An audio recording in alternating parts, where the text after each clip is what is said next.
গোটা রাজ্য জুড়েই এখন পশ্চিমবঙ্গ সরকারের উদ্যোগে চলছে জনকল্যাণ শিবির। বিভিন্ন জেলার মতন হাওড়াতেও বেশ কয়েকটি ওয়ার্ডে শিবির খোলা হয়েছে বিজয়ানন্দ পার্কে। বহু মানুষ সেখানে এসে সরকারি প্রকল্পের সুযোগ সুবিধা নিচ্ছেন। বাইরে প্রচণ্ড গরম, গ্রীষ্মের প্রচণ্ড দাবদাহের মধ্যে তাদের পাশে দাঁড়াতে বিজেপির কার্যকর্তারা এগিয়ে এসেছেন। বিজেপির হাওড়া জেলা সদরের সহসভাপতি অজয় মান্নার নেতৃত্বে বৃহস্পতিবার দুপুরে দেখা গেল এক অন্য দৃশ্য।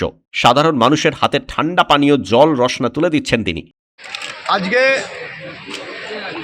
যে আপনারা সকলেই জানেন 15, 16, 17, 18 আজকের দিন পর্যন্ত যে বিজয়ানন্দ পার্কে 23 নম্বর ওয়ার্ড থেকে 29 নম্বর ওয়ার্ড পর্যন্ত যে রাজ্য সরকারের জনকল্যাণ শিবিরের আয়োজন করা হয়েছে।